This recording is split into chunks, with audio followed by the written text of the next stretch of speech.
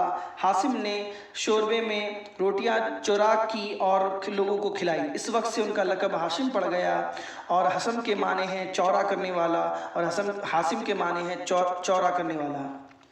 حاسم کا یہ لقب اس طرح مشہور ہوا کہ اس نے اصل نام کو دبا دیا۔ ان کا اصل نام تھا عمرہ، لیکن اب یہ نام کسی کو نہیں یاد رہ گیا۔ بسم اللہ الرحمن الرحیم۔ مطلب کا انتقال ہوا تو عبد المطلب سمجھدار ہو چکے تھے، دست و بازو مضبوط ہو چکے تھے اور جسم میں توانائی آ چکی تھی۔ چچا کا کام انہوں نے سنبھال لیا، سکایا اور رفادہ ان کے ہاتھ میں آ گیا۔ آبادی میں تو کنویں تھے نہیں، جو کچھ تھے مکے کے اطراف میں تھے، وہ بھی ادھر ادھر منتشر۔ حاجیوں کے لیے پانی وہیں سے لایا جاتا، کعبے کے پاس کچھ حوض ہوتے، ان میں بھرا جاتا۔ حوضوں کو مستقل بھرتے رہنا، پھر آئے دن ان کی صفائی کرنا ایک مسئلہ تھا۔ اس میں بڑی پریشانی ہوتی، طرح طرح کی زحمتوں کا سامنا ہوتا۔ عبد المطلب بہت فکر مند ہوئے۔ چاہ زمزم کے متعلق مشہور تھا کہ اس کا پانی نہایت شیریں اور خوش ذائقہ تھا، کبھی خشک بھی نہ ہوتا، جتنی ضرورت ہوتی حاصل ہو جاتا۔ لطف یہ ہے کہ نہ کوئی زحمت اٹھانی پڑتی، نہ کسی قسم کی پریشانی ہوتی۔ عبد المطلب کو اس کا خیال آیا، زمزم کو کس نے پاٹا اور کیوں پاٹا؟ عبد المطلب نے قوم کے سن رسیدہ اور واقف کار بزرگوں سے سوال کیا۔ پہلے یہاں قبیلہ جرہم کی حکومت تھی، ان کا آخری تاجدار مزاز جرہمی تھا۔ جب اس کی قوم بگڑ گئی اور بناؤ سے زیادہ بگاڑ کے کام کرنے لگی تو بنو خزاعہ کو ناگوار ہوا۔ انہوں نے جرہم کو بے دخل کرنے کا فیصلہ کر لیا، اس کے لیے جنگ کی۔ میدان بنو خزاعہ کے ہاتھ رہا۔ اب جرہم کو یہاں سے جانا پڑا۔ جاتے وقت مزاج سے اور کچھ تو نہ بن پڑا، البتہ کعبے میں جو نذرانے تھے زمزم کے اندر ڈالے اور اوپر سے پاٹ دیا۔ جاننے والوں نے زمزم کو پوری تاریخ بیان کر دی۔ اچھا، تو جب تک زمزم کی خدائی صفائی نہ ہو جائے اور پہلے کی طرح پھر سے وہ رواں نہ ہو جائے، اس وقت تک ہمیں چین سے نہیں بیٹھنا ہے۔ عبد المطلب نے نہایت پرعزم لہجے میں اپنا فیصلہ سنایا۔ انہی دنوں ایسا ہوا کہ رات میں وہ سو رہے تھے، سوتے میں یہ آواز سنی، زمزم کی خدائی کر ڈالو۔ یہ غیبی آواز آئی اور مسلسل آتی رہی۔ اس سے ان کی ہمت اور بڑھی، چنانچہ خدائی شروع ہو گئی، لیکن یہ کوئی آسان کام نہ تھا۔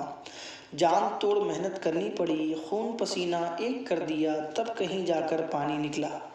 زمزم میں مزاج کی تلواریں بھی ملی اور کعبے کے نذرانے بھی۔ نذرانوں میں سونے کے 2 ہرن بھی تھے۔ عبد المطلب نے تلواروں سے کعبوں کے دروازے بنوائے اور ہرنوں کو ان کے دونوں طرف رکھ دیا کہ کعبے کی زینت بڑھے۔ زمزم کی خدائی میں عبد المطلب تھک کر چور ہو گئے، جس کا دل پر کافی اثر ہوا اور تنہائی کا احساس شدت سے ستانے لگا۔ اس وقت تک ان کے صرف ایک ہی اولاد تھی، جس کا نام تھا حارث۔ انہوں نے نظر مانی اور اللہ سے دعا کی، خدایا اگر تو مجھے 10 بیٹے عطا فرمائے اور سب کے سب جو جوان ہو کر میرا ہاتھ بٹانے لگے تو ایک کو تیرے نام پر قربان کر دوں گا۔ عبد المطلب کی یہ آرزو پوری ہوئی۔ اللہ نے ان کو 10 بیٹے دیے، سب پلے بڑھے، جوان ہوئے اور ان کا ہاتھ بٹانے لگے۔ اب نظر پوری کرنے کا وقت آ گیا۔ عبد المطلب نے بیٹوں کو جمع کیا اور سارا قصہ سنایا۔ ابا جان، ہم سب دل و جان سے حاضر ہیں، جس کو چاہیں آپ قربان کر دیں۔ بیٹوں نے نہایت شہادت مندی کا مظاہرہ کیا۔ اچھا، تو الگ الگ تیروں پر اپنے نام لکھ لاؤ۔ باپ نے کلیجے پر سل رکھ کر ان سب کو ہدایت کی۔ سب بیٹے اپنا اپنا نام لکھ کر باپ کے پاس لے گئے۔ عبد المطلب نے ان تیروں کو ساتھ لیا اور کعبے میں آئے۔ وہاں فال نکالنے والے سے ملے اور اس کو تیر دے دیے کہ معلوم کریں بتوں کے مہاراجا ہبل کو کون سا بیٹا پسند ہے۔ اس وقت مکے میں رواج تھا جب کوئی اہم کام درپیش ہوتا تھا تو تیروں سے فال نکلواتے، اس طرح دیوتاؤں کی مرضی معلوم کرتے۔ مہنت یا پروہت تیروں کو لے جاتے، دیوتاؤں کے سامنے ایک خاص طریقے سے پھیراتا، جس تیر کا منہ دیوتا کی طرف ہو جاتا سمجھتے بس یہی دیوتا کی پسند ہے، پھر اس کے مطابق کام کرتے۔ مہنت نے عبد المطلب کے تیر ہبل کے پاس پھرائے تو چھوٹے بیٹے عبداللہ کا نام نکلا۔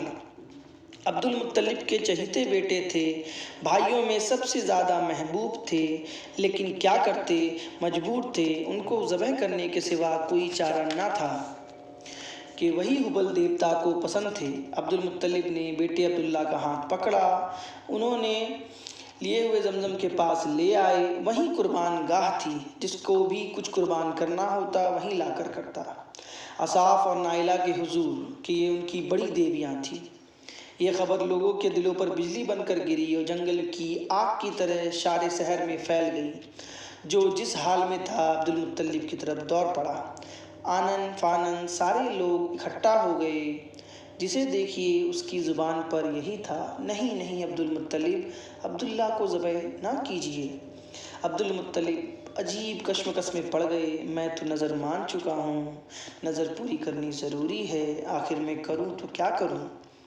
عبد المطلب نے اپنی بے بسی کا اظہار کیا، اگر مال فدیہ بن سکے تو ہم راضی ہیں، اونٹ ذبح کرنے سے کام بن جائے تو اس کے لیے بھی تیار ہیں۔ سب کے دلوں کی دھڑکنیں تیز ہو گئی، سب کے ہونٹوں پر ایک ہی طرح کے جملے لرز رہے تھے۔ لوگ بہت دیر تک سوچتے رہے، آپس میں مشورے کرتے رہے کہ کیا کریں۔ کسی نے کہا یثرب کی طرف ایک نجومی عورت ہے، گتھیاں سلجھانے میں وہ ماہر ہے، چل کر اس سے پوچھیں، ہو سکتا ہے اس کا ناخن تدبیر یہ گتھی سلجھا دی۔ سب کو یہ رائے پسند آئی، چنانچہ لوگ گئے، اس عورت سے ملے، اس کو سارا حال بتایا۔ سب کچھ سن لینے کے بعد اس نے پوچھا، کس قیدی کو چھڑانا ہو یا کسی مجرم کی جان بچانی ہو تو کتنا فدیہ دیتے ہو تم لوگ؟ 10 اونٹ 10 اونٹ، سب ایک ساتھ بول پڑے۔ ایسا لگ رہا تھا جیسے انہیں امید کی کوئی کرن نظر آ گئی۔ تو 10 اونٹ اور عبداللہ کے نام کا کریا ڈالو، اگر اونٹوں کے نام کریا نکل آئے تو بہتر ہے، ورنہ 20 اونٹ کرو، اگر پھر بھی عبداللہ کا نام نکلے تو 10 اور بڑھا دو، اسی طرح 10 بڑھاتے رہو، یہاں تک کہ تمہارا رب راضی ہو جائے۔ اس نجومی عورت نے اس گتھی کو بھی سلجھا دیا اور مرجھائے ہوئے چہرے گلاب کی طرح کھل اٹھے۔ لوگوں نے ایسا ہی کیا، 10 اونٹ اور عبداللہ کے نام کا کریا ڈالا تو عبداللہ کا نام نکلا، 10 اونٹ بڑھا دیے پھر عبداللہ کا نام نکلا، 10 اور بڑھا دیے پھر عبداللہ کا نام نکلا، 10 اور بڑھا دیے پھر بھی عبداللہ کا ہی نام نکلا۔ لوگ اس طرح 10 اونٹ بڑھاتے رہے اور عبداللہ کا ہی نام نکلتا رہا۔ ادھر عبد المطلب کھڑے عاجزی کے ساتھ دعا میں مصروف تھے، خدایا یہ فدیہ قبول کر لے، خدایا عبداللہ کی جان بچا لے۔ جب بڑھتے بڑھتے 100 اونٹ ہو گئے تو کریا اونٹوں کے نام نکل آئے۔ اب کیا تھا، لوگ خوشی سے اچھل پڑے، عبد المطلب کی ہر طرف سے مبارکبادی دی جانے لگی۔ مبارک ہو عبد المطلب، اللہ نے بیٹے کا فدیہ قبول کر لیا۔ لیکن عبد المطلب ابھی بھی مطمئن نہ ہوئے، دوبارہ اور کریا ڈلوایا کہ کوئی شبہ نہ رہ جائے، خدا کی مرضی کیا ہے صاف صاف معلوم ہو جائے۔ جب پوری طرح اطمینان ہو گیا تو اونٹ ذبح کیے گئے اور وہیں چھوڑ دیے گئے کہ جو چاہے ان سے فائدہ اٹھائے۔